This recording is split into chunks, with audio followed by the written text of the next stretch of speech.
Hello there, and welcome to Sweet Child of Time. I'm Steve Barnes, your host, and this is Sweet Child of Time After Dark. I just thought of that just now. What do you think of that, Lindsay? Is that a pretty good tag we could do there? Sweet Child of Time After Dark? Sure. Yeah, you're Lindsay Dunn. Hello, my co-host. We're on episode 5 and we just came up with the name. Yeah. Ahoy! Ahoy there, Lindsay. Yeah, we're starting out great here. Yeah, episode 5, Truths is what we're recapping today. We're, of course, still doing Dark, and this episode is called Truths. And I love this episode because we got to see a good amount of some Jonas in there. You were saying before how he's been kind of lacking. But we got a lot of Jonas this episode.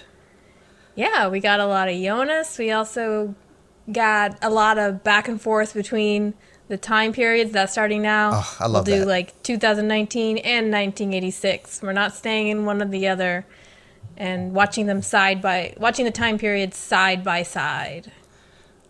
Yeah, and that's how we kind of start this episode out, like having the side by sides. I like that a lot. That's what really sealed the deal for me with this show is like it's just so simple. Just take the picture of the person from 86 and put it right next to a picture of them from 2019 and it's the same person. It's so simple, but so effective. It's great. Right. They do a lot with montages. Yeah. We always have the montage that happens 20 minutes before the episode ends or 15 minutes, whatever it is. But it, even though you could be like, okay, we get it, that's that person. But honestly, I feel like a lot of people, including me, watching it the first time, did get very confused with all the people and like, who's that dude? And so it is kind of nice for them to reinforce, that this person is this person. Even though, like, to be fair, the first pair we saw were Charlotte and Egon. And obviously they're not the same person, but they put them next to each other because they're both investigating the case. Right. But when they do it with the two characters, I think it's really helpful, and I like how they do that. And for some people, it's really obvious. Like Hannah looks like her counterpart so much that it's not even really necessary. And Ulrich too, for that matter. But like with Katerina, I'm glad they gave that to us to remind us, like, oh yeah, that's like his wife. It's not just like some random girl in high school he's messing around with. I'm getting like into some dark talk already. Before we get into the recap, we got to tell everybody what we've been up to. You're one of my stories over there. And anybody listening for the first time knows Lindsay. Anybody listening for the first time doesn't know that Lindsay does these written recaps for us over at oneofmystories.com. That's number 1. And you also do reviews and recaps for lots of other stuff. This week I saw you do How to Blow Up a Pipeline. Is that what the movie is called? Yes, that's the name of the movie. And that's the name of your podcast review. I listened to that. Yeah, usually I keep the titles pretty simple. But yeah that was a first movie, actually second movie that's on my best movies of the year list already. Okay. So, and, great thriller and all that. I also saw Guardians of the Galaxy last week. I need to review that. And I watched Athena for the second time this week as well. If people haven't seen that, it's an excellent political thriller that is on Netflix. Okay, so I can watch that. The other ones aren't out yet for us to see yet, are they? The first two that I mentioned are still in theaters. I didn't realize Guardians of the Galaxy 3 is already out there. That's how... Well, that one comes out this Friday. Okay, yep, see, you got me. Because I was pretty sure it hadn't come out yet. And I was like, okay, she's reviewed it ahead of time. That's good stuff. But you've already seen it, though, so you can give us some spoilers real quick, right? Well, no, we're not allowed to give out spoilers, and I follow the rules. Well, this is Sweet Child of Time. We don't follow the rules around here. I'll spoil it for you to say it's a really great movie. Okay, cool. I didn't like the first two. I probably won't like the third. I probably won't even bother seeing the third, to be honest with you, but I will listen to your review because I like to see what you think about stuff like that. I'll be on a podcast later this week called Bad Potatoes. And you asked me why they called themselves Bad Potatoes. It's because they're doing a play on Rotten Tomatoes. Instead, they're bad guys who sit on their couch and they're couch potatoes. But we're talking about the movie. What is it called? It's with a train. Snowpiercer. That's what we're doing. Snowpiercer. That's like a 2013 movie. And then I'm going to be on one of my stories later this week, I believe. And we're talking about another 2013 film, Under the Skin. Nate's choice from Voidmaster. It was his choice. I don't know. We kind of led him that direction, I guess, right? I don't think we tried to have Nate pick, and we ended up giving him some choices, and this was perhaps the least offensive. I don't know. It's fine. We're gonna have a great discussion, but it'll be fun to pair up with Nate again. Yeah, right on. I'm looking forward to it. And that's not tomorrow. Anyways. Right now is our recap of Dark, episode 5, Truths. Do you want to start us out with a recap, Lindsay? Yeah, absolutely. In the last episode, we were hitting so many dead ends, and we have a third boy that's gone missing, Yassine. Right. Mm-hmm. And in the show, the episode starts with the parallel shots of Egon, Charlotte, Hannah, Ulrich, and Inez in 1986 and 2019, reminding us, as we said, that the story contains multiple time periods, and we're watching these characters in both timelines. And they've aged 33 years, but everybody's story seems to be repeating themselves in some way. Oh, back to that theme of doubling, right? We can go back. Yeah. Just because we left that past episode doesn't mean we've gone anywhere. And in fact, when I saw this episode was called Truths, Steve, I was thinking which episode? There was an episode that was 2, I think, that was Lies. Mm-hmm, that's right. So I was like, well, gosh, are they mirroring the episode titles now? So I had to look real closely at that, and I didn't see a really great pattern there they were doing. But we had our secrets, we had our lies, and now we're getting into some truths. There are a lot of truths revealed in this episode, actually. So, I mean, this episode title is not lying to us. Yeah. We also see Bartosz is trying to call Martha. Marta is trying to call Jonas. And nobody's trying to talk to the same... nobody's trying to talk to the same person. Yeah. They're all reaching out to a different person. It's a typical love triangle. Just a few things with the colors also that Ulrich is examining this game piece that is yellow in color. And I believe that might be one of the parts of Mikkel's magic trick that was under the cups, perhaps. That's right. Yep. But he's examining that very closely, something I had not noticed, just noticed for the first time in this watch. And Jonas is looking at that red cord, of course, that he got on the bike. Yep. So, I want to maybe hear all your thoughts about all of this, but one thing that always strikes me as interesting is we know Jonas is interested in Marta. Yeah. But he has this tendency when he's overwhelmed with stuff, he pulls away. So he's stuck on this red cord so much that he can't even talk to the woman he loves. Right. Yeah, there's not really a question, but I guess I'm just throwing that out as a... Yeah, and I'm immediately thinking about how there's like a red cord wrapped around Martha, like later on in this episode. Right. That's where my head immediately went. When you said that he's playing around with a red cord, I was like, yeah, he kind of is later. He's kissing it later. And, right. I guess my biggest thought about too is maybe I'm veering off from what you were asking me, but we were talking about the, significantly, Hannah's doing the same thing again, like obsessing over Ulrich. But then you see Inez, and you see like young and old Inez, and I think that is like the first of like the 3-part reveal about Mikkel later in the episode. I think just putting those 2 Inezes together is like your first clue that perhaps, Mikkel could be Michael. I think that's like the first time that, I mean, it happened before this too. I mean, I think you were supposed to make that connection pre this episode, but they so significantly talk about that at the end of the episode. And this is like the first clue that you get that could be the case. The fact that, you know, that's Jonas's grandmother. And that's also, you know what I'm saying? Yeah.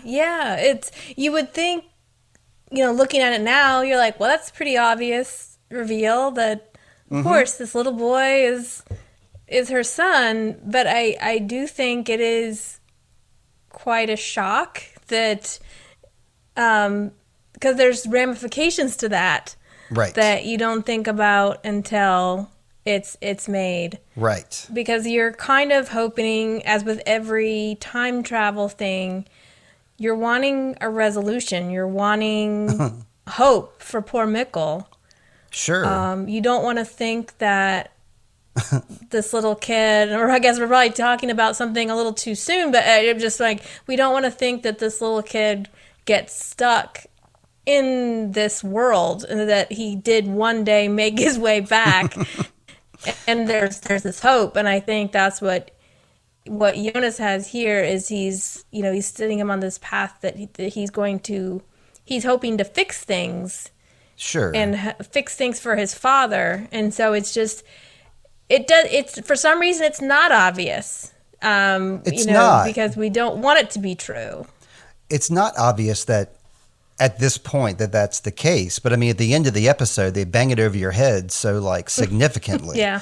So I was just pointing out that this is the first clue you could. There's like 2 clues before they make that big reveal, and this is the first one. Having the 2 Inez's side by side, you know, gives you a clue that that's going to happen later on. Yeah. I guess another thing. Again, I'm veering away in wild directions before we move on. Our young guy, Yazim. I keep wanting to call him Yasmin and whatever. Yazine. The poor guy is he's deaf. So we know that the birds were affected by their eardrums, the sheep, the people in the chair. We're thinking about these crazy sounds, but that's not going to bother our guy here because he doesn't have any eardrums to vibrate, right?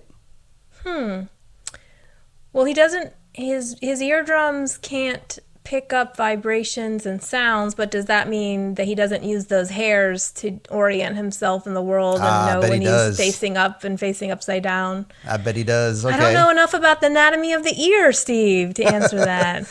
I don't either. I just thought it was significant that one of the kids missing is deaf, and we've been harping on eardrums so much. Yeah. And here's someone who, you know, his eardrums are not functioning properly. But you mentioned Hannah, and that's something I did that stuck out to me in this part, because you had asked if like their meeting at the bus stop was planned, or if she was following him, and I expressed that she's kind of a stalker. And she's here, you know, that's really emphasized because she's cutting out pictures and making a scrapbook all about Ulrich. But I did notice they also showed Hannah and Ulrich meeting again at the bus stop. So it did seem like it was a regular thing that they do, maybe. I think you're onto something with the stalker thing. Maybe she makes it so that she arrives right at the exact same time that Ulrich does, so they have to walk to the next class together. Did you ever do that in school, like where you knew that your friend was going to be in a certain spot because of their class, and so you kind of like waited outside their class for them? Yeah, see, and I never had any boyfriends in high school, but I knew friends that did that, like their boyfriend to make sure they were at this one spot, so that they could meet at the lockers for like 5 minutes or whatever between class.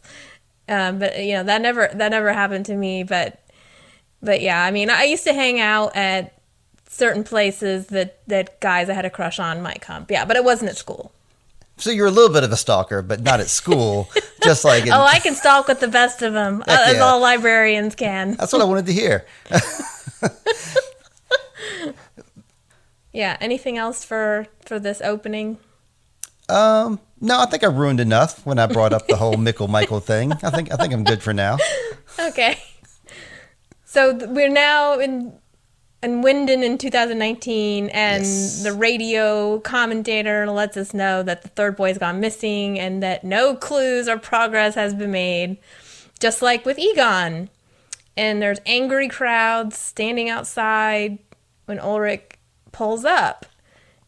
And the camera shows Egon looking at evidence in 1986 and Charlotte in 2019, reminding us that both of them were stuck. And I actually I was thinking, in another episode, the radio person was saying, while Egon's sitting there. So it's Right. such a repeat here for Ulrich. Big time. He's experiencing all the dissension that Egon did in his time. And why is he experiencing this angry crowd? I mean, this crowd is putting their anger on the wrong person. I mean, this is the guy whose kid is missing. So there's no reason for them to be all like, y'all cops should be doing more. He's like, I know I'm here. I'm here at the station. It's my kid. I'm trying, buddy. I just thought that was kind of weird how the crowd was, angry about the kids being missing. And here's one of the parents. Yeah. Do people know that it's his kid, though? Like, no, I mean, obviously the people that are his friends do, but this general angry crowd of nameless people. I'm sure. I mean, the kid's name is, Mikkel Ulrich's kid. What's their last name? What is Ulrich's last name? Nielsen. Yeah, there you go. I mean, I'm sure they put the two together. Like, I don't know. Maybe they don't know.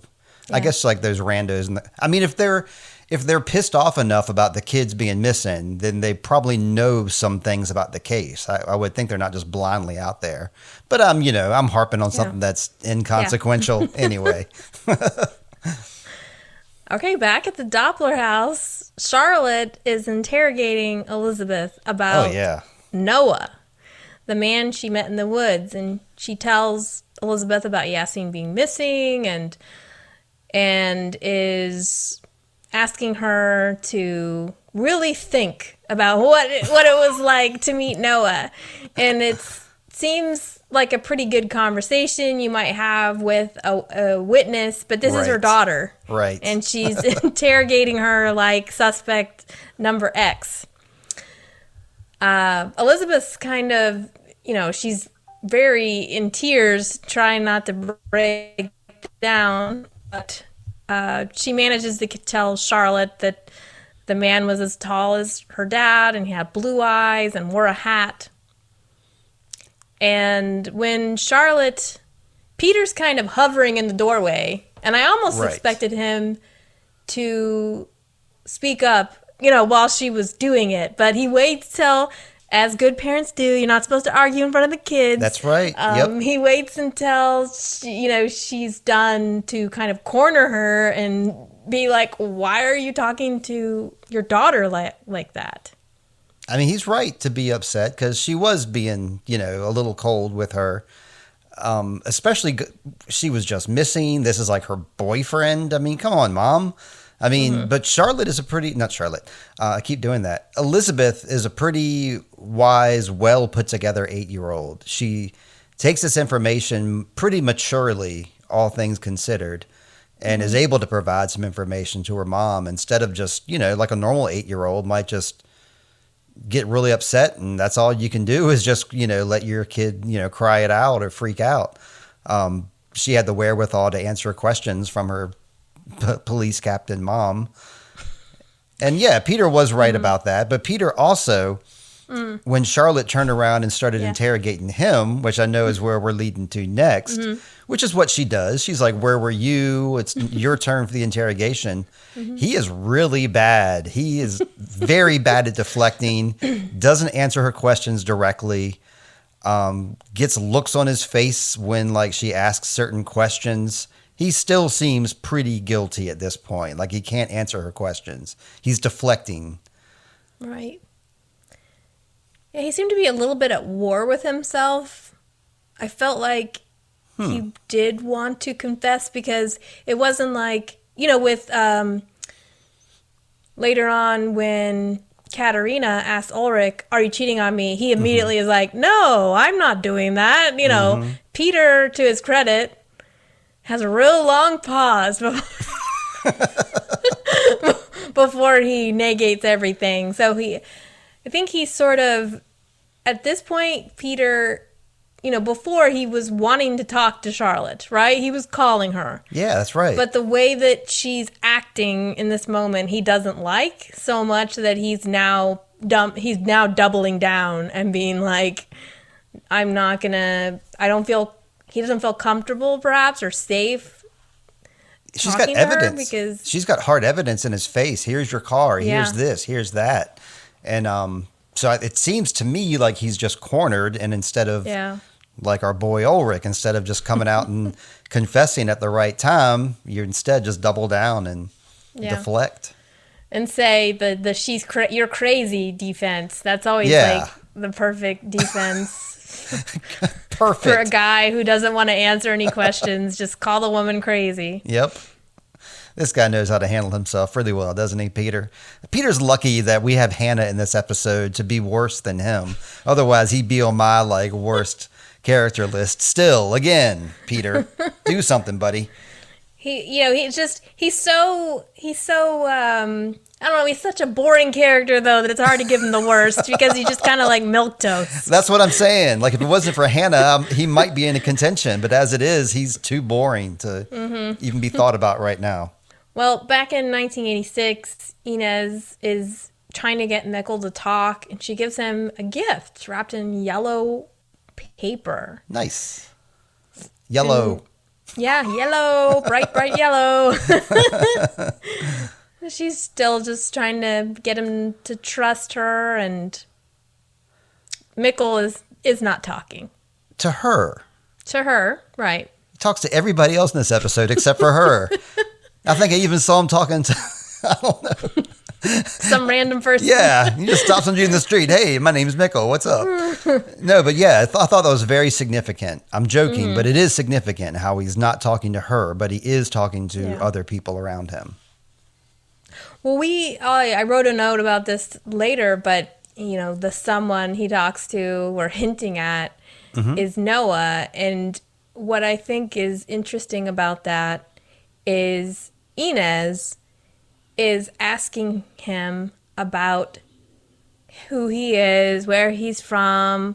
Okay. She's not saying you have to tell me what happened to you, but, she's interrogating him. She's trying to get him to talk about things that he's not ready to reveal or that are kind of sensitive or key information, whereas Noah and Hannah are just talking to him about everyday things. Right. And I know this is, we're talking about a show here, but I want to compliment the showrunners for just writing this, because it's very true that if you're in front of a kid that is traumatized, asking them questions about why they're traumatized does not work for opening up. Right. You have to start with small talk and, get them to warm up to you or talk to them. You don't go directly for the key information. You talk around it and you get them to get comfortable with you, and maybe you get to the point where they would talk to you about more important topics. But Noah is a great priest, because he gets people to talk, and but Inez isn't doing that. Even though, she's a very warm person, and we mentioned he was willing to go with her, but he's not willing to talk to her. Yeah, I thought that was interesting as well. Yeah, you're right. She's just not asking the right questions. That's all there is to it. Or she's not phrasing her questions the right way. That's it. Everything else about her is correct. Her intent is, but yeah, I'm with you. I agree. So back at the Wyndham Hotel, the stranger has completely filled the walls of his room with the drawings, which we saw before.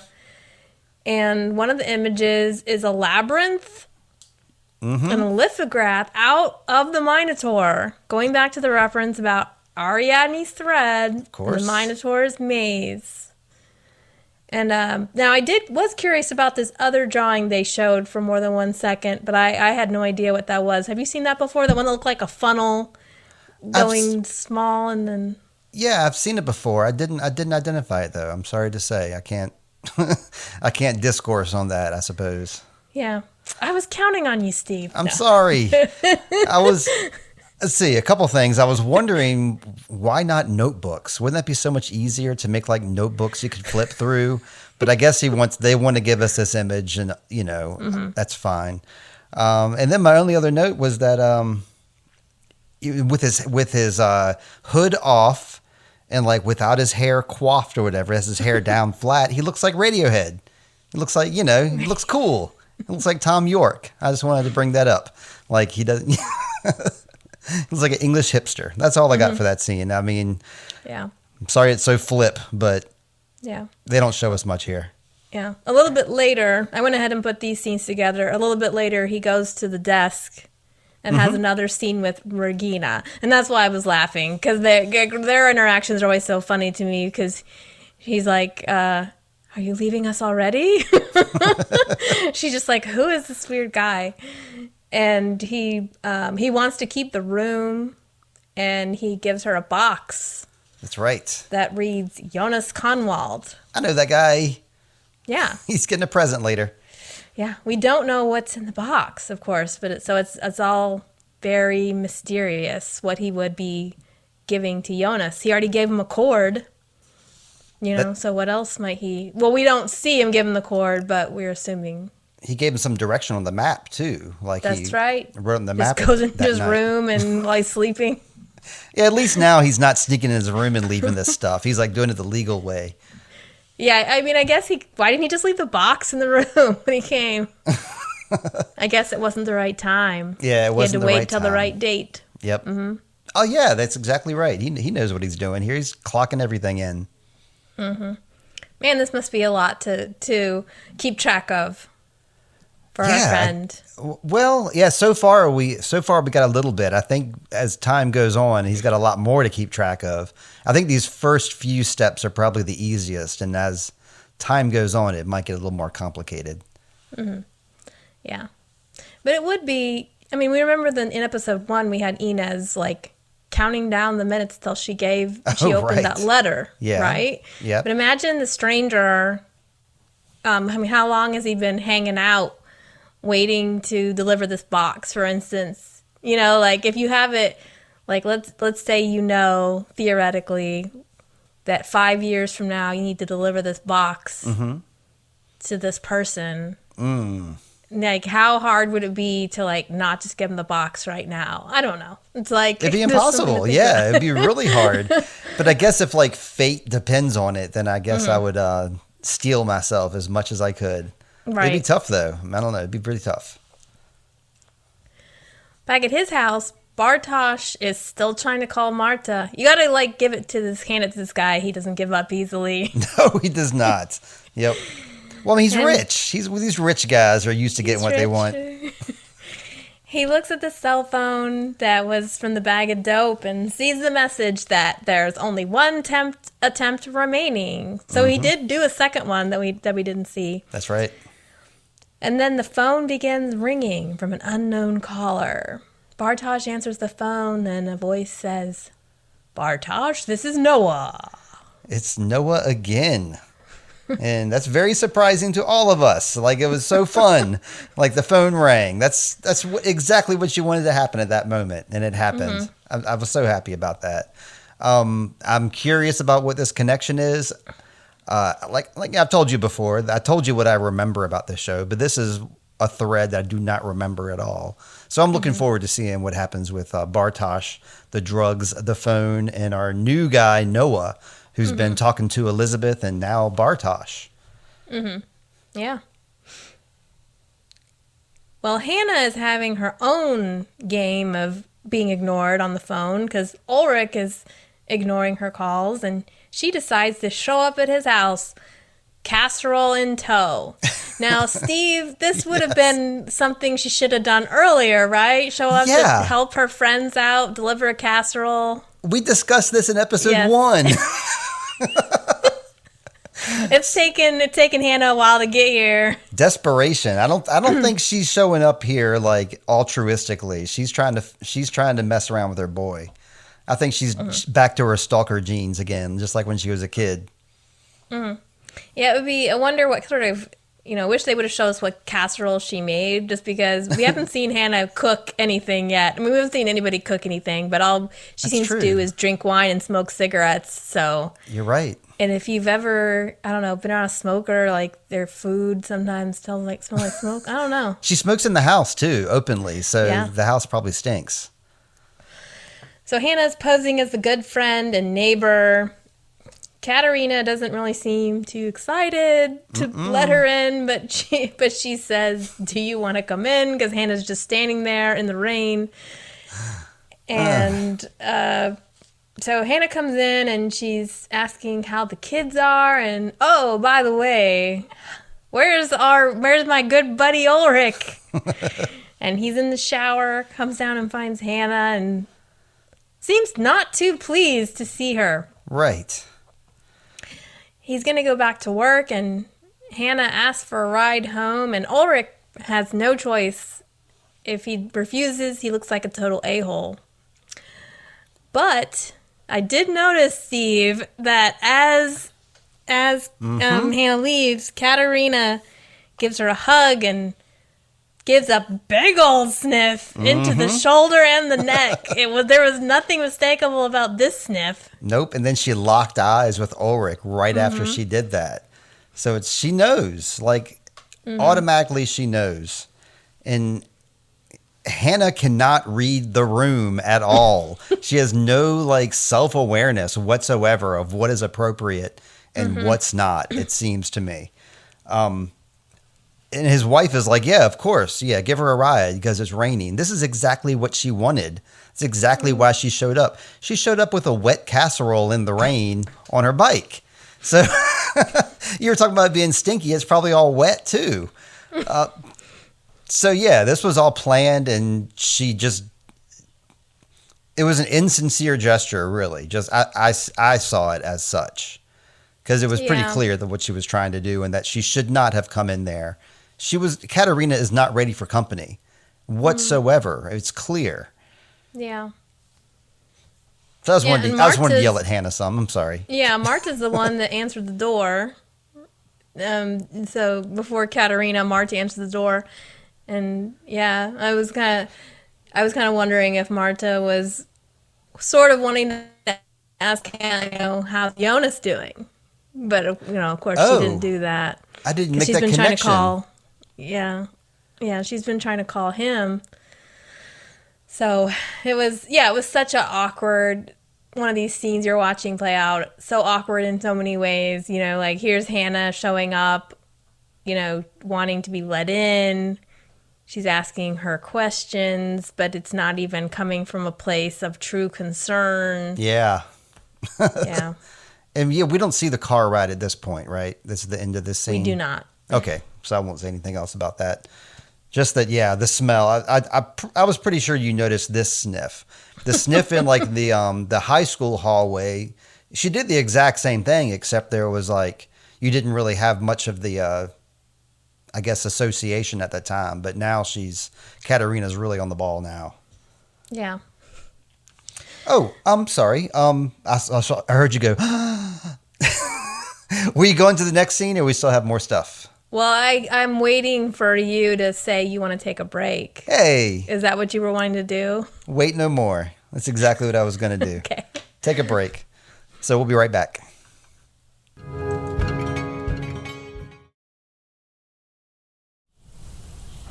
Hey, this is Steve, and we're back from break now. I lost a little bit of audio with me and Lindsay, but this next scene we're getting ready to get into is we got Bartosz and Jonas, and they're in Bartosz's house, and they're playing video games and smoking weed. And here we go with me and Lindsay. Yes. Because Bartosz and Jonas certainly are. Oh, okay. I thought we were going to do a quiz, and you're going to have me go smoke some weed ahead of time. Yes, the boys are having a good old American time here. Yeah, this is what you do when I guess you can't get a hold of, you're drowning your sorrows about women. You just bro up and play some video games. Makes total sense. And Bartosz is almost, I don't know, not like Hannah's doing, but he's sort of doing the same thing with Jonas. Have you talked to Marta? You know, like, He's have you better heard from at her? He's a little bit better. He you know, he actually tries to hang out with Jonas here. Yeah. But he's lonely and isn't, you know, is sad about Marta. So he's just playing these, you know, they play video games, and he tells Jonas that he's meeting Eric's dealer tonight. And Jonas almost, you know, seems to laugh for a minute, but Bartosz is like, nope, I'm serious, and I really want you to come. And can I count on you? And Jonas says, absolutely, always. Always. Right, Jonas. Well, I think his intention was, at this point, yes. You know, I don't think he had any intention of, like, you know, lying to Bartosz here. But, you know, just things come up sometimes. Things named Marta.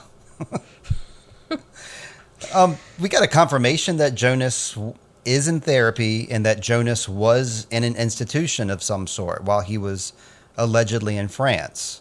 So apparently everybody did know that his dad died, but they did not know that he went into an institution. They just thought that, you know, he was taking some time off in France, thanks to Bartosz. So we got a little confirmation on that story. Not like we were, like, you know, dying about it, but the confirmation is there nonetheless. You know, what do you think about their friendship at this point? You know, like in the first episode, you were not too hot on Bartosz, and of course we're set up to sort of not like him because we're in Jonas's eyes from the beginning, and we're kind of like, oh, you stole his girl, dude. But I don't know, what do you think now? Have you changed your assessment, or are you still like, man, Bartosz is a jerk? No, he hasn't done anything to arouse my jerk meter. I mean, all he's trying to do is get in touch with Martha, and she's not getting back in touch with him. So for all we know, you know, he's concerned about Mikkel too. Or, you know. So no, I guess the answer is no. I don't see much happening that makes me dislike him right now as much as we did that first episode. Yeah. He seems like a typical, you know, he just seems like an average guy, I think. Yeah. But also you sort of, I guess I feel sort of bad for him that he was all into Marta and now she's avoiding him. That never feels good, to be avoided. Right. And yeah, so you kind of feel like he's acting a little pathetic here. But not in a way that's despicable. He's just kind of being a little hangdog about the whole thing. Yeah, and like, you know, he shouldn't get. Now that you mention it, he does kind of snap at Jonas for doing like a bad move in the game. But it's not like he snapped too hard. But you know, he did kind of like they did show us that he got upset with Jonas at a bad gaming move. So maybe that's... No, I just thought that's normal stuff. You're right. I'm grasping at straws here. I got nothing against Bartosz at this point. Charlotte is examining the pocket watch that Noah gave Elizabeth. Oh, we just got like a quick shot of that? Yeah, so she doesn't recognize this, does she? She's still looking at it and looking at the picture of Mikkel, and she's just in that room. You know, the stranger has his murder board. Charlotte has her murder board, too, with all the clues. The scene doesn't last very long, but I did want to point out that Charlotte is still thinking about that pocket watch. Yeah. And it's an interesting cut because she looks at the pocket watch, and then the next scene, we meet Noah. We see Noah for the first time. Oh, yeah, right. Okay. And Noah's the one that, you know, gave Elizabeth the watch. Yep. So... Okay. So back at the hospital in 1986, Noah is talking to Mikkel. And I love this scene. It's a great scene. He asks Mikkel if he believes in God. And like you said, Mikkel is ready to open up to Noah. Yeah. Noah's good with kids, apparently. We know he got Elizabeth to talk to him, that they had a good conversation, and Elizabeth didn't think anything of it, right? So, yeah. But I think when Noah asks if he believes in God, what sort of gets Mikkel to ask is he asks him directly about a topic that his father has talked to him before. You know, Ulrich, he tells Noah, well, my dad says, so he's excited to talk about what his dad says, like kids are. Well, my dad says. I thought that was really cute. But he tells him that his dad taught him about the Big Bang and evolution. And like a good ministry person does, Noah doesn't argue or tell him he's wrong, but he congratulates him on questioning things. Exactly. But ends by saying that God has a plan for everyone, and sometimes it's also good to question people who question things. He's right. I mean, you can't argue with this guy. I mean, I'm geared up to not like him based on a few things, but yeah, he treats Mikkel's skepticism very well and good stride. And Mikkel, in turn, like treats this whole conversation in stride as well. He knows his science facts, and he's not afraid to, like, a man of the cloth. I mean, he's wearing like a priest uniform. Right. A lot of little kids might be intimidated by that, but Mikkel's not. He got his facts straight. And the talk, though, might be confusing for somebody like Mikkel. He's got, he has his beliefs that he's worked out. Noah, like we said, doesn't argue about him, but then it's like, well, I should question people that question things, so should I question you? I don't know. I was thinking this is like a rabbit hole discussion that could make somebody really think, and I think that would appeal to somebody like Mikkel, who clearly likes thinking about things. But I think it's also good. In this episode, we actually start coming into contact with the concept of worldview and characters who have worldviews and how they see the world. And Noah is one of the first people to espouse a worldview. He talks about that God has a plan for everybody. So if that's his philosophy he expounds to this child, then that must be his philosophy, and it might be the thing that drives him. Okay. So the show, I say all that because the show does eventually get into worldviews and clashing worldviews. Right. And we're beginning to get into that now. I felt like I had a lot of notes for this, but I think you've touched on everything for that scene. That's a great scene with those guys. I'm sorry. No, don't be sorry, because I mean you brought up all the great points that I wanted to bring up. So kudos. All right. Well, so let me toss it over to you then to talk about our next scene, sitting outside the house in Orla's car, because you were anxious to talk about that before. I don't know if I'm anxious to talk about it or not. I just remember like how uncomfortable the scene was. So Ulrich is giving Hannah a ride on the way to the station, apparently, and they're sitting in the car, and Ulrich basically tells her, you can't keep doing this, you can't keep calling, etc. Hannah's upset, and she tells him that he's not going to get rid of her that easy. And she's not going to stop calling him. She's pretty adamant. He does the old lean in, and almost for a second you think he's going to give her a smooch, but he doesn't. He opens up that door and is like, there's the door. Please leave, Hannah. And she gets out of the car, but she makes it clear that that's not the last we're going to see of her, and that she's going to keep bugging him. So yeah, kind of like this is like an unstable connection that we have. Like that's what I was thinking about with Hannah here. He left her very unstable, so you do not know what she's going to do next. Maybe think about like an electric connection, how you have like an unstable connection. The lights might flicker, the light might blow up, it might go out. You don't know what's going to happen. You either take the light out or you put it in, one or the other. But it's left here kind of hanging, so we don't know where she's going to go next with this. And I don't know. Yeah. This is a classic. I feel like this is a classic case of escalation, because we've already seen he started ignoring her calls. Hannah shows up at his workplace. Right. At that interaction, Ulrich is like, I can't do this right now. So I feel like he was sort of leaving the door open for the future. Sure. Or at least, not, he's not, even if he's not really thinking about ever doing the future again with her, he's giving her the nice opportunity there, right? Like, right. He let her hug him. He was trying to talk to her, let her know, like, I'm just going through a hard time right now. Basically, like, it's not you, it's me, that kind of thing. Mm-hmm. But now she's gone a step too far. He didn't like it when she showed up for work, but he really doesn't like it when she comes to his house and is sitting right next to his wife and bringing casseroles and trying to get his attention, and just 5 minutes with him in the car. I mean, what was she going to do? A quickie in the car, or come in and let's toss in the sheets? I think she was ready for that. That's what she wanted. Yeah. I think that's Can the next. Can you give me a ride, I think the next step is like he's going to wake up and she's going to be like in bed between him and Katerina. She's like, hello. Got some rabbit stew for you over here.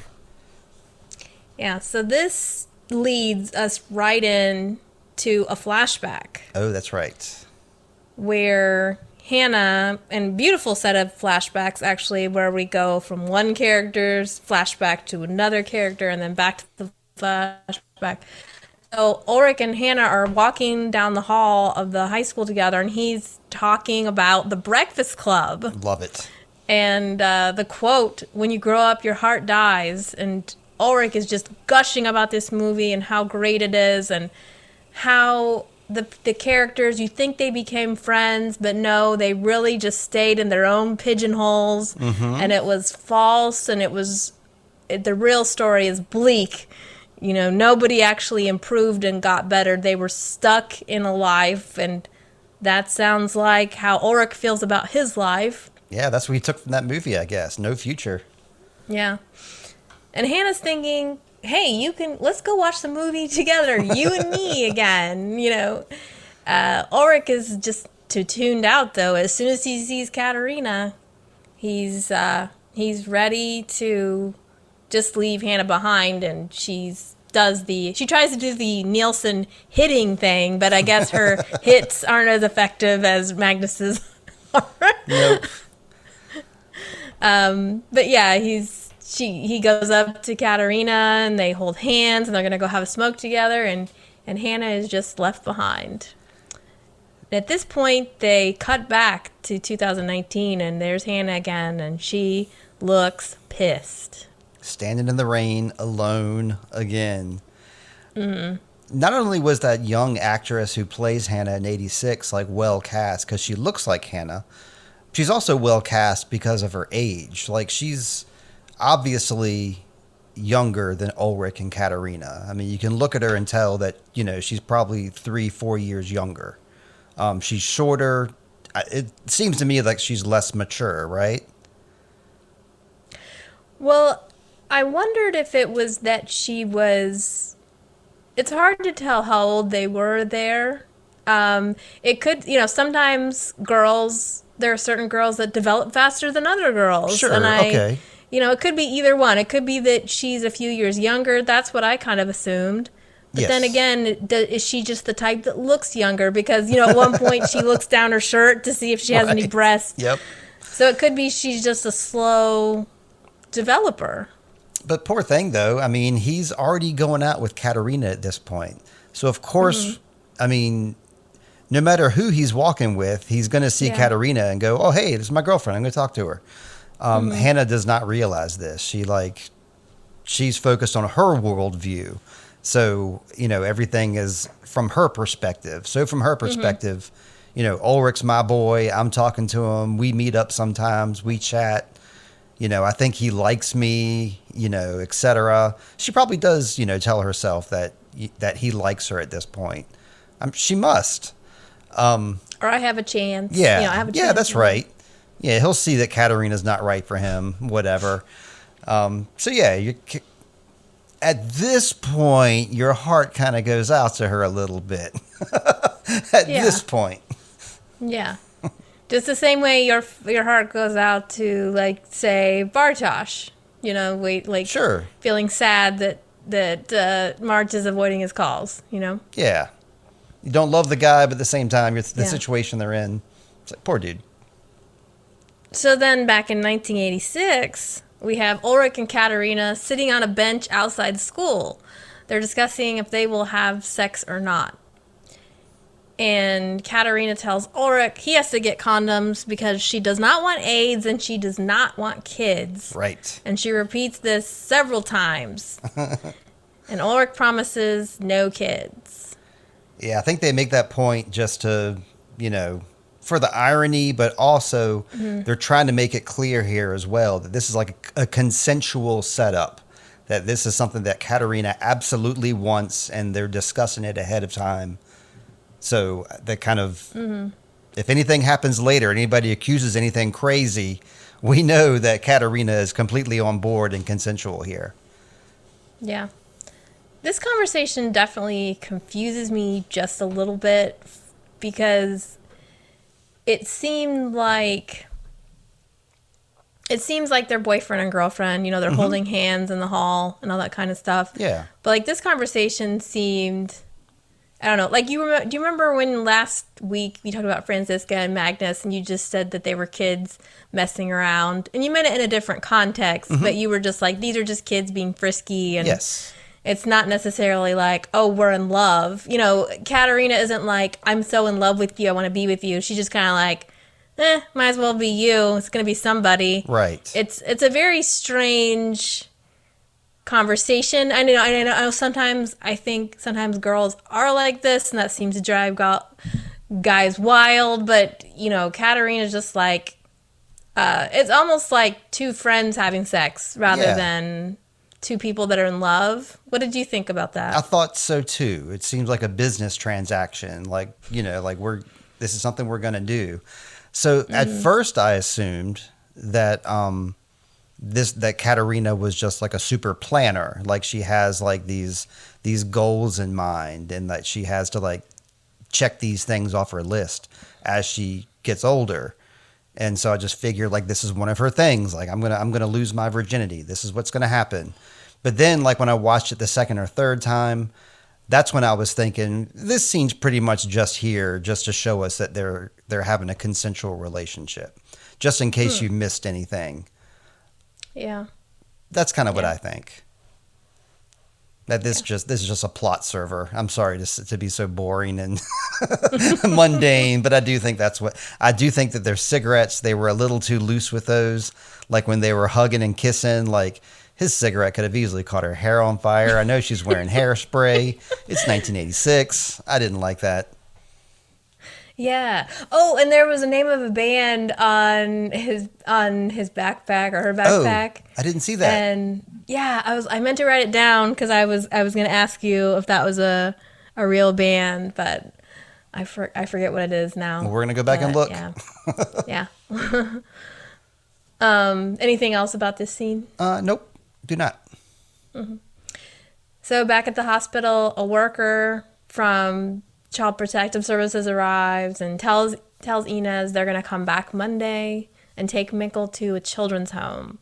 And Inez is not too happy with this plan, and she's really worried that a children's home would squash a sensitive spirit like Mikkel. Right.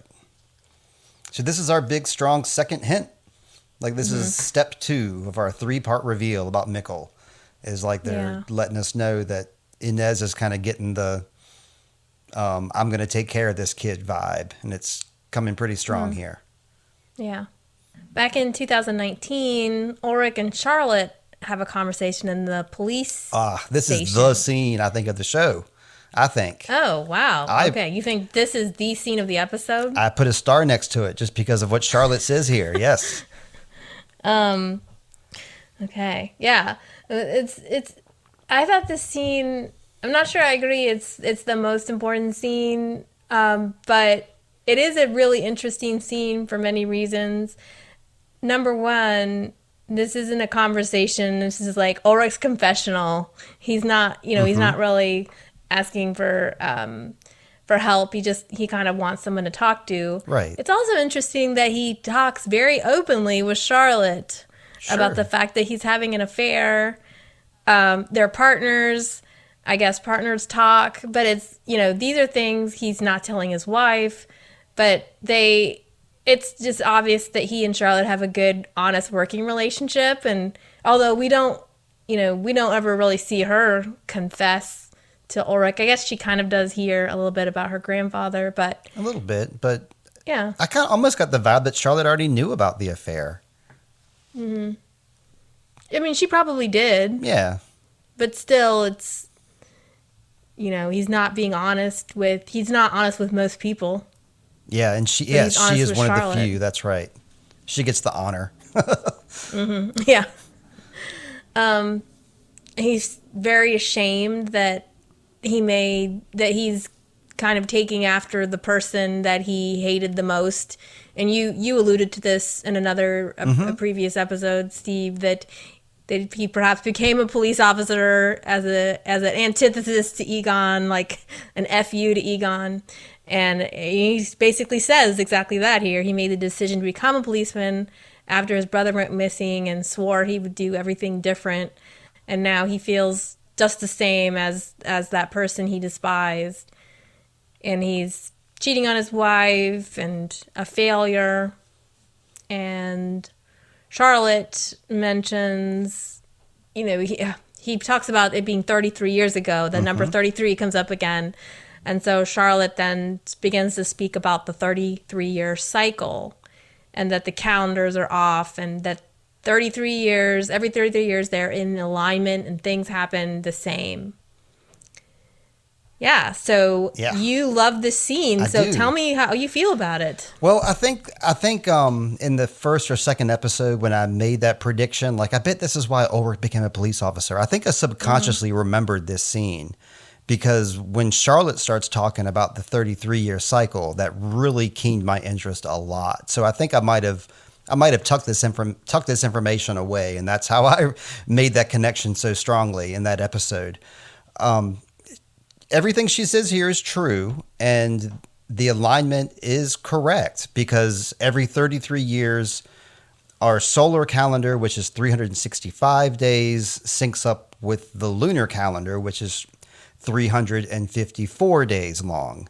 So they're slightly different, but every 33 years, they're exactly the same, and the position of the moon, sun, and the earth are the same as well. So I just love this whole concept, and I think I love her grandfather already, and I think I know who her grandfather is. Does the regular show watcher not know that at this point? Right. Because they haven't made any kind of allusions. They do not know that, yeah. Okay, yeah, so I won't say. But, yeah, as soon as she started talking about her grandfather being obsessed with time, I was like, okay, that rings a bell now. But yeah, this seems like the kind of thing that a show would just kind of make up just to like move the plot forward. Instead, I think the showrunners found out about this 33-year cycle and then based this show around like a true, scientific anomaly. Mm-hmm. So why do you think it's the scene of this episode? For me, it's just a Steve Barnes thing because when she started talking about that cycle and just her and Ulrich, I just remember the first time I saw this show like a couple years ago and how much this scene hit me and how that like they kept talking about 33 and that number 33 is in my mind. And then Charlotte makes this, reference to 33. And then of course I Google it and I'm like, oh my God, it's true. What? And it's just such a neat revelation, I think. And so for somebody like me, I don't know. I just think connections are keen. Yeah, they are keen. I think that it's almost like we've been hearing like it seems like it's happening again. 33 years ago, I remember seeing birds like this. So it almost seems like overkill to me at this point to say it so specifically because it's like, well, we've already said that. But I guess in a way, it's like, okay, now we're not going to hint anymore. We're just going to out and out tell you that there's this alignment of the lunar solar cycle, and it kind of lays a new step of the foundation for the show. So in that way, I can definitely see it's significant, and it is such an intriguing scene. I mean, I can just tell you physically too. Like it made the hairs on my arms stand up when I was listening to Charlotte talk about this. So it really excited me. I liked it a lot. Yeah. That's why I got a star. A star. A star. So in our next scene, we have a meet cute. Yeah, it's cute. Between Jonas Are they gonna start dating? And the stranger. And Jonas is sitting on this bench near his father's grave, and the stranger walks up behind Jonas and tells him that he knew Jonas's father, and Jonas kind of is looking around like, are you talking to me? Like, do we know each other? And the stranger mentions that and again he does. It's funny when he says, do we know each other? And then the stranger pause. Right. No. Yeah. But that's what we call a pregnant pause, right? Yeah. But I knew your father. Same as Peter's pregnant pause, right? So Michael Commonwealth saved his life. Yeah, that's neat. Yeah. And then he begins speaking in the philosophical mumbo jumbo I put here that narrator and Noah and Steve seem to enjoy. I do, but this wasn't the right time, stranger. I mean, you don't sit down on a bench and talk about death with a little kid you just meet. I mean, I don't know. I thought they came across a little heavy-handed here. Yeah, he's talking about labyrinths and death and getting to the center and one true path and following that red cord. it's a little bit bonk. Oh, I like the red cord thing. Yeah, he did make mention of that. The red cord he put on his bike, the red cord around Martha. Pay close attention, Jonas. I'm giving you lots of hints, Jonas. Yeah, he's not good. He's not as good as Noah at this pillow talk, he's sort of beating Jonas over the head because he's like, now he will go to see the play and you just give me the red cord and I'm just going to say the words red cord and see if that strikes any. Yeah. But yeah, it's a fun scene here. He's got this suitcase with him and he's packing. He looks like he's going out of town and he just happens to stop by this graveyard to have a chat about death with Jonas. And he's like, maybe you should evaluate all your life decisions as he gets up. Yep. I mean, Jonas should be taking this seriously, not lightly like us now. Yeah. He should be. Yeah. Actually, Jonas should be, he should be alarmed. I did notice his body language was like a little bit, whoa, what are you doing, guy? Which as he should be. You mentioned Noah. So it's clear that we had Elizabeth talking about Noah in 2019. And then we see Noah talking to Mikkel in 1986. Oh, yes. So we're like, okay, so we got this clean cut priest. He's real clean. Got a nice clean haircut. Looks like Jude Law. I think it looks like Jude Law a little bit.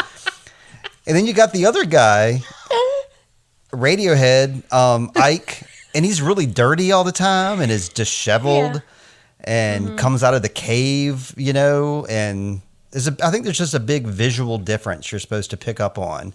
We also pick up on the fact that it seems to me that even though we liked Noah talking to Mikkel, we're kind of gearing up to not like Noah because we don't know much about him. It's almost like we don't really trust him. We were talking about this last episode, just the way he's getting brought up. Right. Well, we don't trust him because there's missing kids. Yeah. And there's a new priest in town. But we also don't trust the stranger. That's nothing. The stranger also, like both of them are shady. Yeah.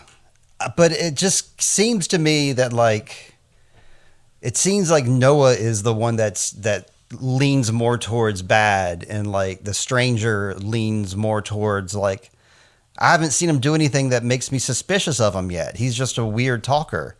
I think you argue a little bit in his defense or in his offense. Because you mentioned about the dead bird he picks up at one point, but that's just like Charlotte. We like Charlotte. Yeah. But we do see a figure dragging bodies around wearing the exact same raincoat. So I shouldn't be too given of this guy. I guess I'm just trying to say that there's a big difference between Noah and the stranger here. Yeah. Oh, well, you bring up one interesting point. That's not the point you were bringing up, but something you said struck a thing that I meant to bring up is, so far, besides Mikkel, with Mikkel, he was in 2019, he gets into the cave, he's now in 1986, right? Right. But he's the same person. Yeah. Everybody else is their older or younger self in the two time periods, except for Noah. Right. And apparently, but see, the thing is, we've only seen the stranger in 2019. We haven't seen him in 1986. So, but Noah, True. We see that he's the same age. So we're not seeing a younger Noah. Right. We're seeing the same Noah. So somehow he's able to go between the two time periods pretty easily.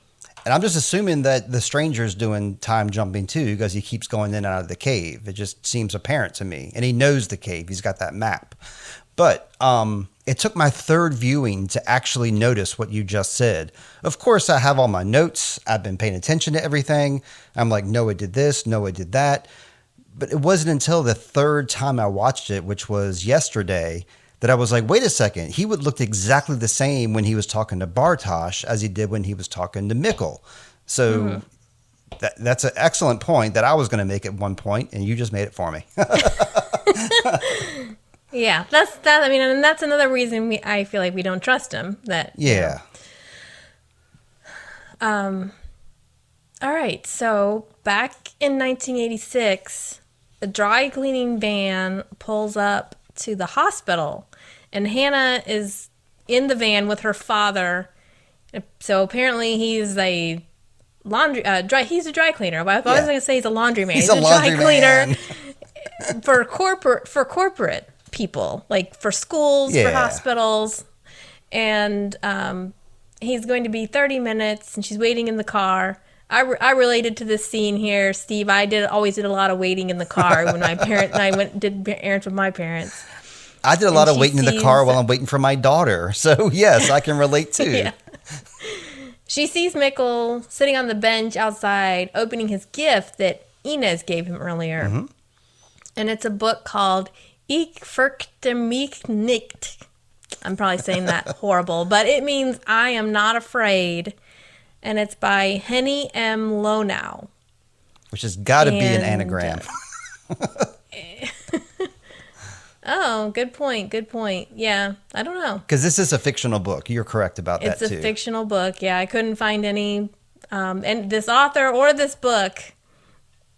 And I am a children's librarian, everyone, so I know all the sources. And Hannah comes up to Mikkel because she remembers him coming to the school and asks him if he thinks that she's pretty. She's direct. Mikkel is like, oh. And then she tells him that she can do magic, which gets Mikkel's attention. Yep. Because he loves Harry Houdini. She said the right thing. She said the magic words, didn't she? Yeah.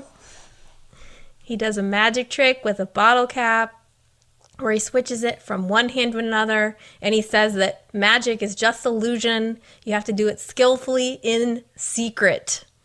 I thought that was significant. Okay. And she seems really impressed. And, Mikkel is smooth here. She says, "You're cool." And he says, "Nope, I'm Mikkel." Yeah, I love that line. I'm going to start using that from now on. Whenever people tell me I'm cool, which is all the time, I'm going to say I'm Mikkel. Well, I think you could say I'm Steve. But that's funny. That's like a funny... It is. He's making a joke. This whole scene is great. The background music is real, like, whimsical. And I wrote down meet cute. You said there was a meet cute earlier, but I think this was a real... Yeah. I think this is our real meet cute of the episode, is little Michael and Hannah here. And he doesn't seem quite as, like, big and cool and tough as Ulrich. Seems like the opposite end of the spectrum. Yeah. But I mean, he did one thing. He made her smile. She likes him already. Mm-hmm. She likes him enough to come sit next to him and talk to him. So, this could be He going smiles. places. He smiles too. I mean, it's like it's nice, it's cute and everything. It's cute if it weren't for what happens next. Well, yeah. Well, let's see. Before that, though, I wrote down Mikkel talks to her, which doesn't seem that significant, but it is significant because he doesn't talk to Inez. He's talking to her. He's talking to the priest. And of course, her dad looks like Crosby, Stills, and Nash. I mean, I had to make note of that. Yeah, it's interesting. We never see the. I won't say that. Never mind. Okay. The dad. Yeah, this is Hannah's dad. That's all. Yeah. Don't have anything else to say about that. He seems cool. I mean, he seems like he's looking out for her best interest, and he's. Yeah. I guess that's she rides around with him, so I guess they must have. I know from like riding around with my daughter in cars for hours and hours and hours. I mean, you develop a relationship. A relationship that way. So I mean, it's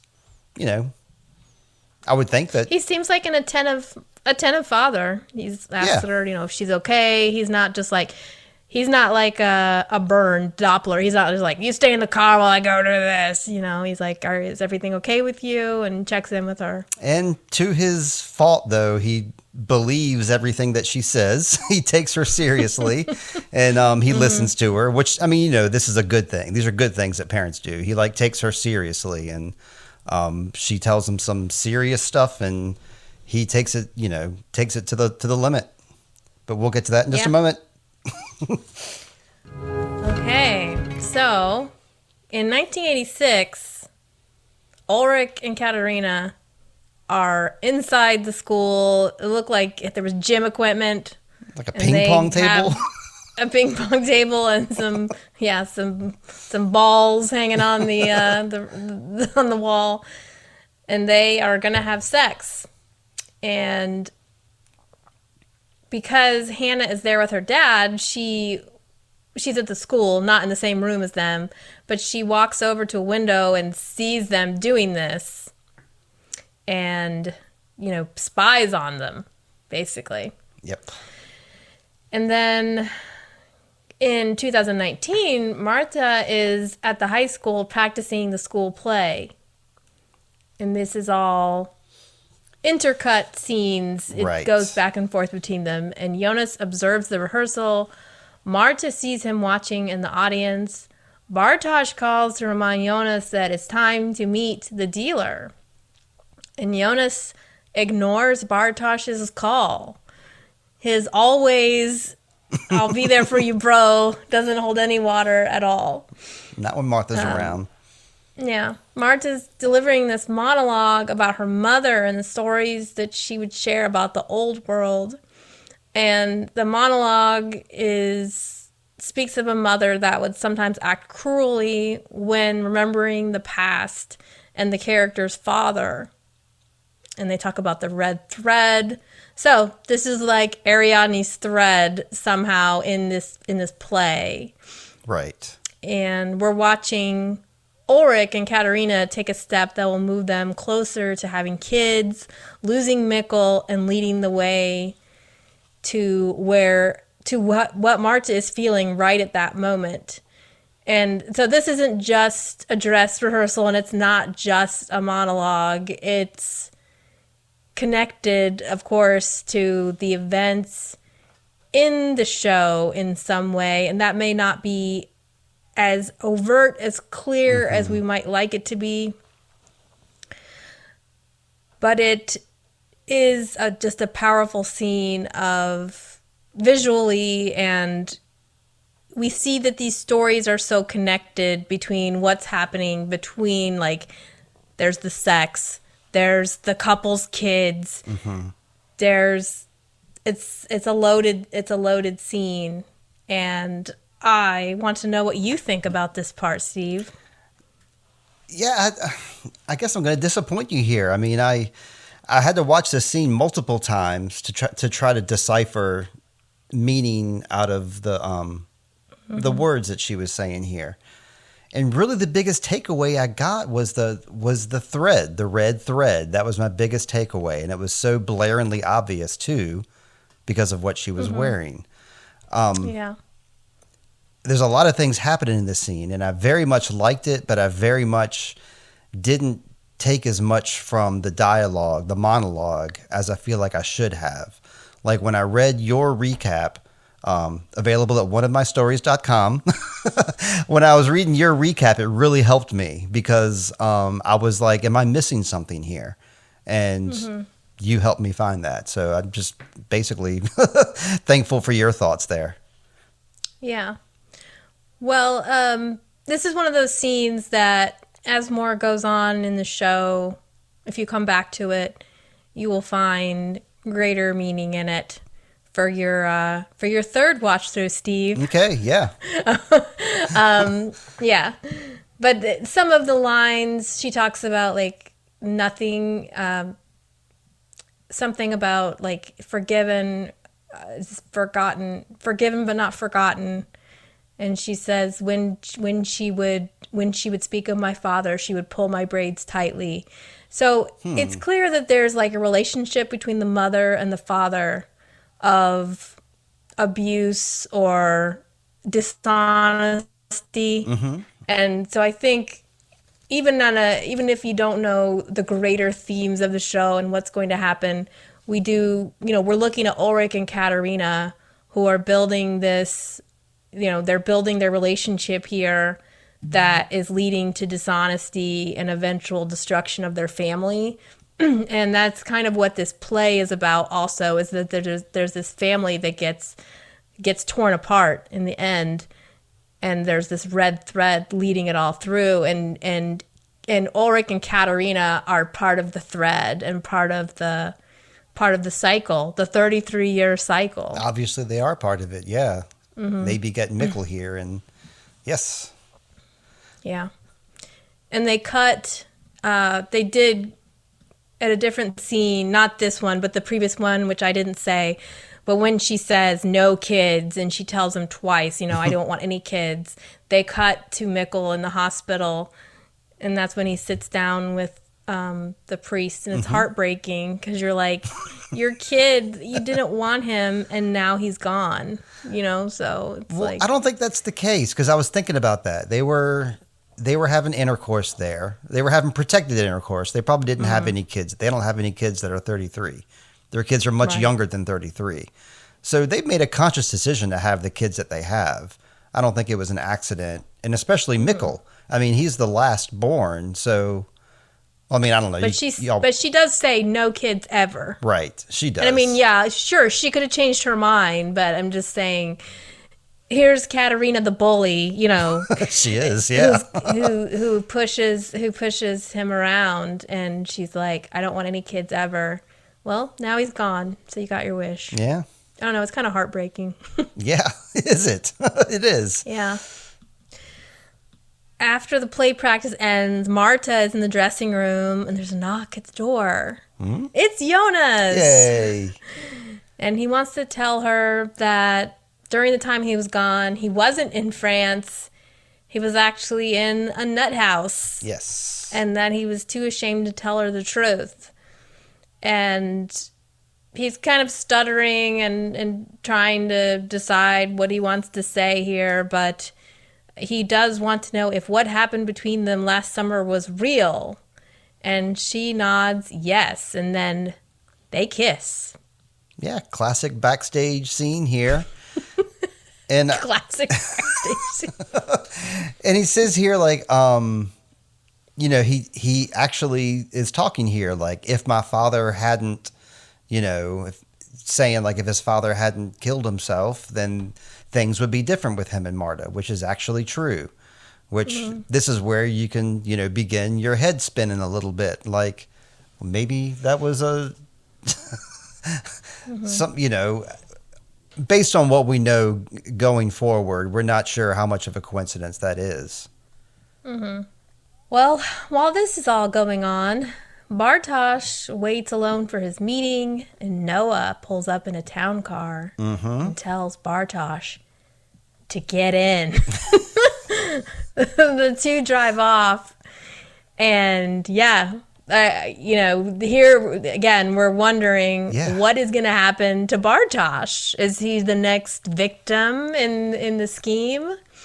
At this point, it seems like it, that they're either going to have a drug situation or or he's going to be gone, just like Eric.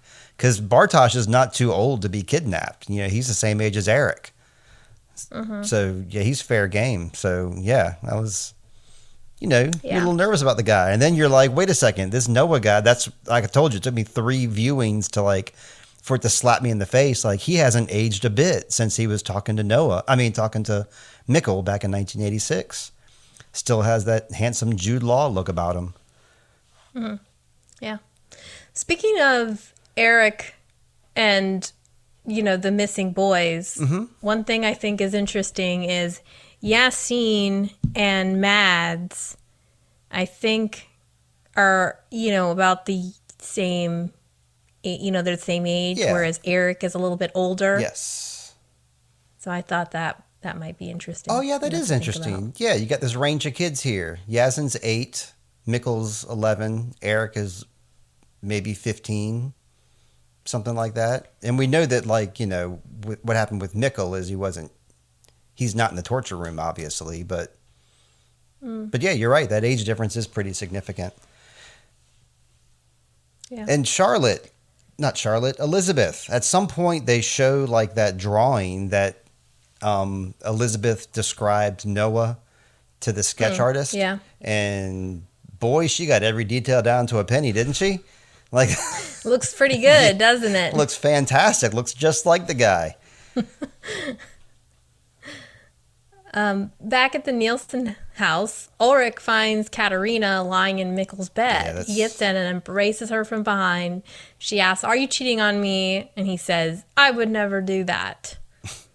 And I was thinking, man, okay, with Charlotte, with Peter, she presented you the evidence. Katerina doesn't say, "I smelled her," but this was Ulrich's chance to make it right and come clean.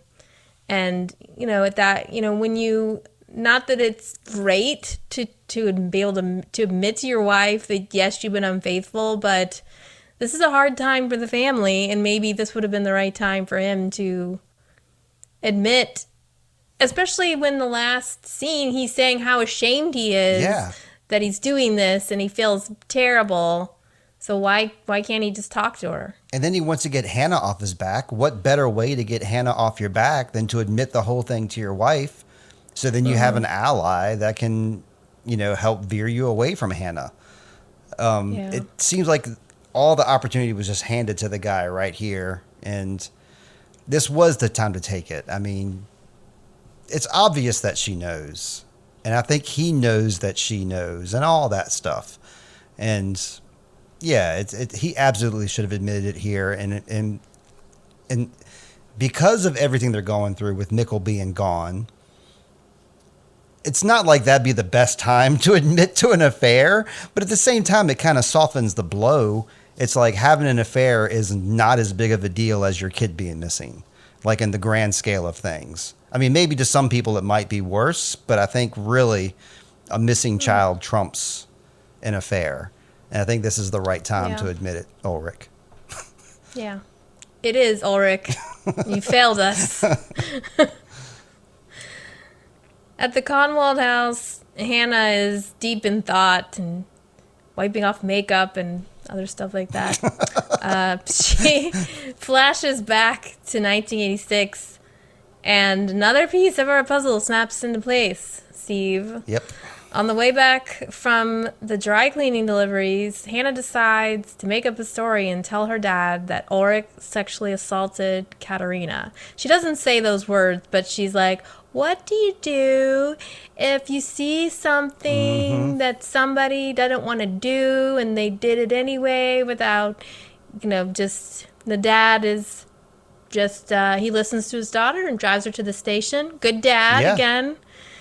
Where Egon takes her statement, and as usual, he is thrilled that he gets to come up with this excuse to harass Ulrich. And she makes up all kinds of horrid details to make the story convincing that Ulrich choked her until her face turned red. Mm-hmm. And, yeah. And we have parallel shots here of Hannah Ulrich and Katerina in both time periods. And in 1986, one of the things to notice is that Katerina has a black eye, which will make the story that Ulrich did this perhaps a little more convincing. But it is something to think about, is where did she get this black eye from? Yeah, I saw that, but it didn't register to me until you just mentioned it, as a matter of fact. Wow, okay. Where did she get that black eye, Lindsay? I think we find out later, perhaps. Yeah. What I do know is that she was on tape. Hannah was on tape this whole time. So I'm thinking that tape must still exist in that office that Ulrich now works at. Obviously, Ulrich doesn't know that she did this. And Katerina doesn't know that she did this because they would have not be friends with her after this point, right. I would think. Mm-hmm. So this is, something that at this point only Hannah and Egon and her dad know at this point. Well, I guess the police officers too, but I guess I should say that, yeah. This episode is called Truths. She's lying. That's all. That's my last point. Yeah. This was kind of a pivotal moment for our journey with Hannah. It is. Up until this moment, I've told you I feel sorry for her, that I relate to her, that we're kind of like, she's a scorned woman, she's sad about this, she's doing some dumb things, going to a person's house. That is not how you act. Right. If somebody's avoiding you, you don't show up at their house, even if it's an affair. It's not a good look. And this is where Hannah turns, she takes a step too far and becomes unlikable. Absolutely. And I think all the steps were leading there. I mean, she was making like a little collage book of Ulrich, something like somebody obsessed would do. And I think she does have an obsession with him, and it's an unhealthy obsession. And we're seeing how bad it is now at this point. So like you said, we still want to have feelings for people even when they do terrible. I mean, not when they do terrible things, but you know what I mean. You want to have some forgiveness, but at this point in the story, we're all thumbs downing Hannah right now for every, like in 1986 and in 2019, both Hannahs are not showing their best colors right now. Yeah. So the stranger walks out of the cave with his suitcase, and he's on a mission. He's on a mission from God. And then Bartosz gets out of Noah's car. Thank goodness. We have no idea what happened to him. They don't show. And of course, you're like, oh, did he touch him in his private part? It's just that's the first thought I had watching the first time, is like, is this sexual abuse? I mean, I was thinking it was a drug talk. I didn't think a drug talk. I was relieved when he got out of the car, and that's what made me think, okay, this probably was just all about drugs. I mean, we don't know, like you said. I didn't think he was sexually assaulted, though. I got to say, my mind did not go there. He didn't look like he was traumatized. No, but Bartosz doesn't have the look of somebody. I don't know. I feel like he's the kind of person he's not very emotive, Yeah. Like, all right. So Jonas comes home, goes up to his room to find a care package. Yep. The box that the stranger asked Regina to deliver. Inside the box, we have 3 items, Steve. Yes. Number 1, a lantern shaped like a globe that you touch it and it turns on. It's like a touch lamp. It's a Dark Ways production cool flashlight. They love their cool flashlights. So modern. Yeah. A Geiger counter and the letter we saw in episode 1, written by Michael Conwell. Only the letter is really beaten up. Yeah. And looks like it's been through some wear and tear since it was last seen. which begs the question, how did it get there? The last time we saw the letter, Right. it's in the box And it was in good condition. that Inez has. Yeah. It was in fine condition in that box. It was unopened. Pristine Condition in that fine wooden box. And yeah, it's almost like the letter was tossed in there almost as an afterthought, even though it's the most important thing in the box. It's like just down there at the bottom. And yeah, you're right. Significantly torn and tattered and showing its age. As if it was in the bottom of a pile of junk and discarded. Mm-hmm. So yeah, it, a little interesting. Like it makes me wonder how it could be the same letter, but it is. I guess we get to read it this time, though. Two letters? Are there two letters? Is this the time? People used to make three. I wrote 3 copies of the letter, and I put one here and one there and one here. But yeah, it does sort of make you go, well, did the stranger and Inez know each other? Right. I don't know. Yeah. Did Inez throw it in the dumpster and then the stranger got it out of the trash can? That's a quick turnover, though. That was just a couple days ago that she opened it up on November 4th or 5th or whatever. It's like 2 days later. It's only been a couple days. And remember how we said that, like, that picture, definitely there was 2 different family photos that had like 2 different versions of the same family photo. So what you're saying right now, there could be 2 different versions of the same letter. I hope not. I'm thinking that this letter is. I'm joking, but it does make you think, like, what happened to this letter? Yeah. So Jonas reads the letter, and we hear Michael Conwald's voice telling us the big reveal that Michael Conwald and Mikkel are one and the same. And after Mikkel disappeared, he had to make a life for himself in order to survive. And that the father that Jonas lost is the same person as... Sorry, that's not right. Erase all of that, Steve. The little boy that Jonas let go of his hand in 2019 is actually his father that he lost to suicide. So is this where we start talking about time loops, I guess? Because this tells us, I mean, first off, this is the 3-step reveal. Like, the first one was really subtle. Second one was pretty subtle. And this third one was just kind of like, this is it. And they just tell you straight up. So sometimes, like, the first time watching it, perhaps, if you're only kind of half watching the show, you're kind of like, whoa, that just kind of came out of nowhere, didn't it? They gave you little hints. But so here we go. Here we go, some confusion. So Mikkel comes out of the cave, or Mikkel and all them. It's 2019. Mikkel's there holding Jonas's hand. That means that Michael had only committed suicide 4 months prior to that. So Michael, Jonas's dad, existed in the same time as Mikkel. So Michael over there in the Conwald household was observing over there at the other Nielsen household, like, oh, look, she's pregnant. Oh, look, she's pregnant with me. And look at how I'm growing. Look at what a little scamp I'm becoming. And, like, they existed in the same timeline. So how must that have been for not little Mikkel, because little Mikkel is living his life right now, but old Michael knows all this, and I don't know. It's kind of a mind blower, isn't it? Isn't that what we're supposed to have? Is our mind blowns right now? Yeah, it worked. Yeah, it's a mind blower. I'm gonna do the last little scene, and then I want to come back and talk about our mind blower. Sure. But the episode ends with the stranger walking into a shop filled with clocks. And he's carrying this suitcase.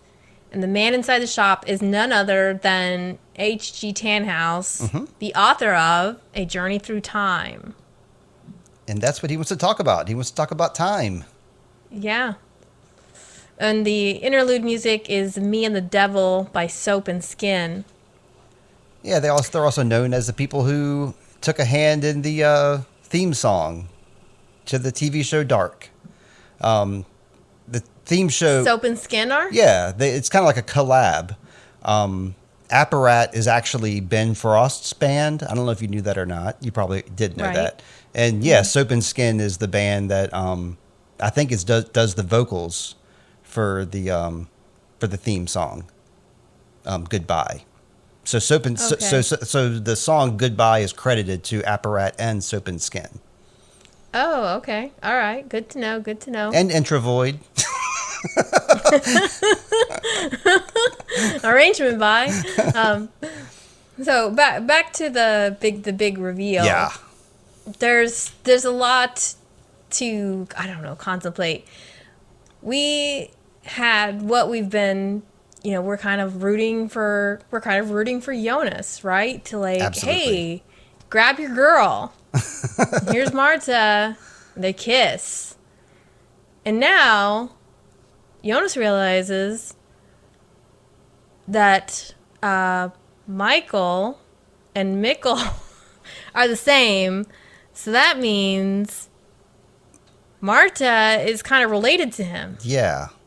And Ulrich and Hannah have a familial relationship as well.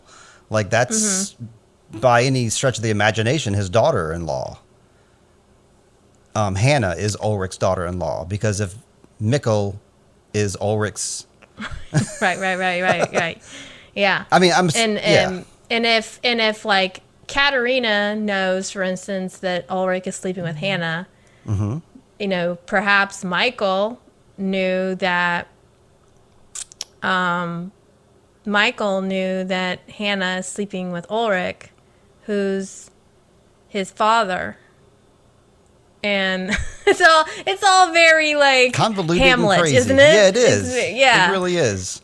And then I didn't consider the Martha relationship though. So you're right. That would make Martha like his aunt then, I suppose, in that respect. Yeah. But kind of. I mean, does Jonas like? I would believe it. I'm gullible. I would believe it. Is Jonas a true believer like me? Is he believe in this as well? Or does he we don't really know at this point if he's skeptical or if he takes it at full value. I definitely believe it though.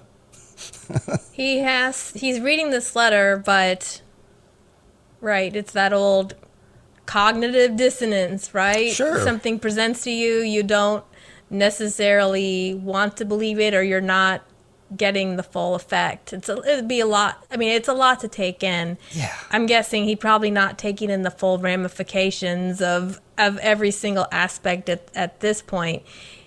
He's just like, Mikkel is my dad, and Jonas might feel like, just like Magnus does, a little responsible for, they all probably feel responsible that Mikkel disappeared, including Jonas, and he's the one that was with him.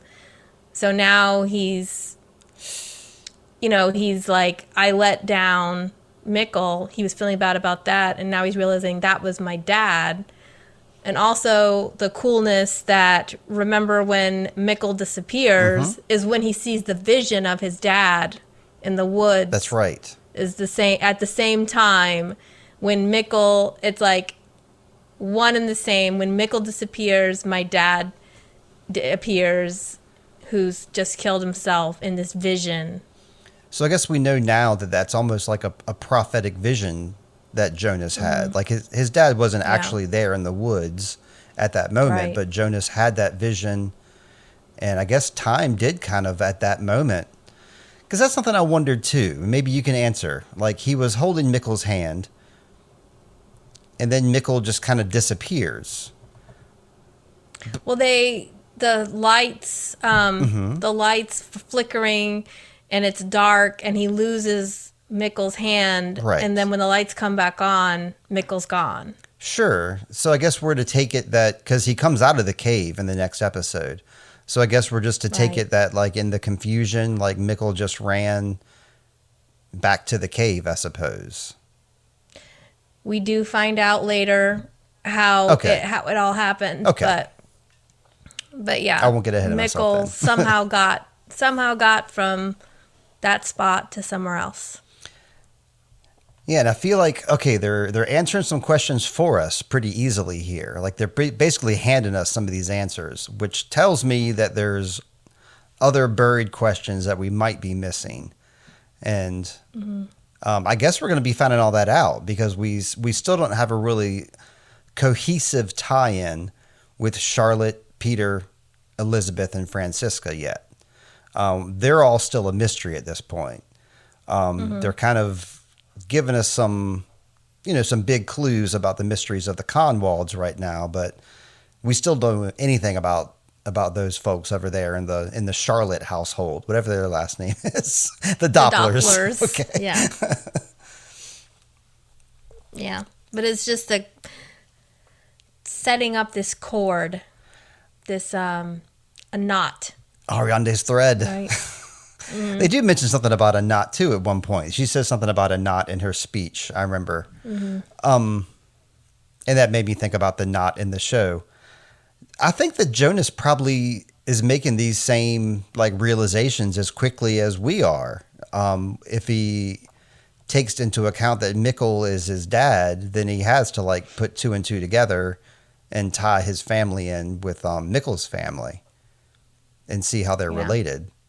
Yeah. He's a bright boy. I know he can do it. Yeah.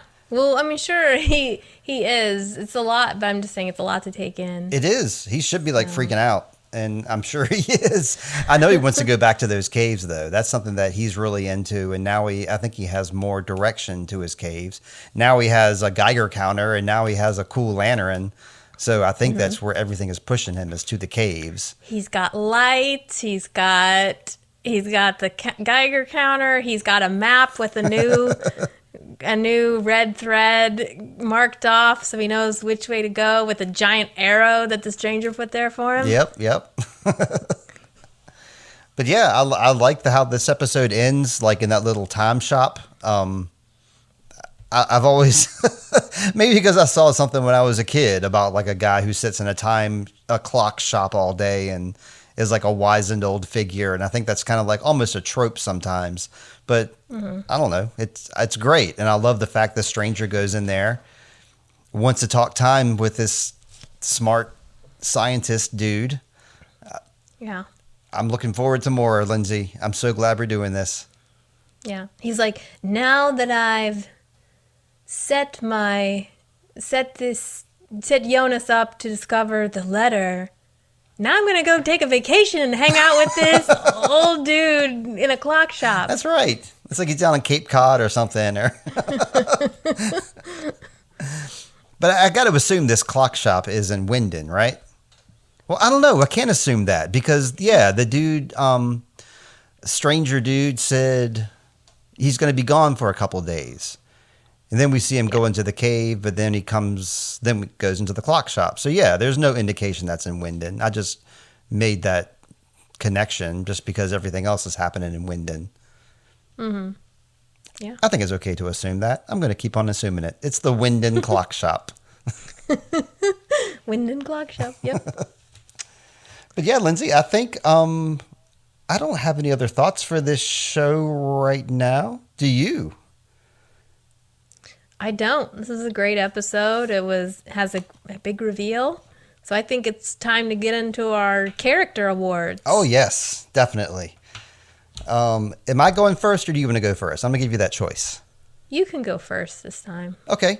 I decided to give my favorite character award to a guy who's been overlooked this whole time, and he finally is getting some stuff done. He's finally getting his name out there. Congratulations, Jonas.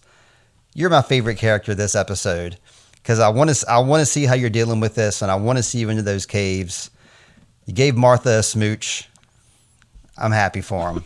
So I got to give it up for Jonas this episode. How about you? I'm gonna give my best of for this episode to our buddy Noah. Noah, really? Noah. That's a shock. Noah, the hot priest. Okay. You know, that character in Fleabag is called the hot priest. And no, we got our own hot priest here on Dark. But I liked, we've been waiting for the arrival of Noah. Sure. He has a great entrance. He knows how to talk to kids so that they open up to him. That's true. And sure, he might be a serial killer, but that doesn't mean he's not a great character, Steve. That's true. Okay. I'm just really surprised by that answer, but I can't fault you one bit because yeah, he wasn't like evil or anything. I liked how he talked to Nickel Mickle as well. Mm-hmm. All right, going on to our worst character here. I have a feeling we might be in alignment on this one again. Well, maybe we can narrow it down then. Do we dislike Hannah in 2019 or we dislike Hannah in 1986 more? I'm not sure, but it's definitely. Do we have to pick one or the other? I don't think so. so. The character? Yeah. I think we can just say Hannah takes the cake this episode. Like last episode, it was obviously Peter. This episode, it's obviously Hannah. Is that correct? Yeah, I'm afraid so. I mean, I could give it to Ulrich, give a secondary sneeze ball to Ulrich just because he's being a creep. But I mean, Hannah just outdid herself this episode, being as despicable as possible. I mean, accusing somebody of assault and going in and making a tape and making up horrid details when Egon already hates Ulrich. And she's just given more fuel, even though we don't like Ulrich either. Yeah. And falsely accusing somebody of sexual assault is a pretty big deal. It is. And then later in 2019, when she's like, she should be understanding that Ulrich has just lost one of his kids, but instead she's trying to get to hook up with him and trying to steal him away from Katerina.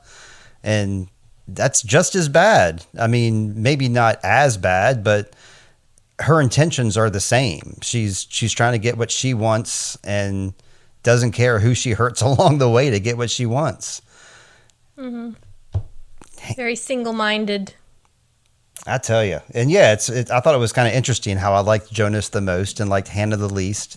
And I was like, oh, not like mother, like son. It's the opposite of that today. But who knows? Yeah. Maybe next episode Hannah's going to save somebody's life. I don't know. Maybe she'll go in the past and she'll save young little she'll stop young little Hannah from 1986 from doing that. I can only hope that's what's going to happen next episode. Hannah goes and rescues herself. I don't think it's going to happen though, is it? No future. Nope. Well, we've got a future. We've got like one of our shortest episodes here, Lindsay. I don't know how that happened, but we got right to business. I guess I'm good. Really? It's been 2 hours. Oh, okay. Oh, yeah, I guess so. My clock here says 108 minutes, which is 1 hour and 48 minutes, right? Well, let's just seize the day then. Seize it. And seize it while we can and end it. Alrighty. Well, you're going to find Lindsay over there at one of my stories, always doing reviews. You're going to find me at Introvoid, and I'm always doing podcasts and music. Hey, I got another song. It's almost ready. I just got to sing it, and then we'll be done. You got anything you're promoting before we run out of here, Lindsay? No, you've already done a great job promoting me. I don't need to add anything else to that. Alrighty. Well, I'll keep doing it then. So I guess until next week then when we watch episode 6, Lindsay, hope you always find some water and shade. Ooh, Steve, I hope you find water and shade and a red thread, Ariadne's thread, to lead you deeper into the labyrinth until you get into the center and you see what's really going on. Reel me in, Mama. I'm there. Bye. Bye.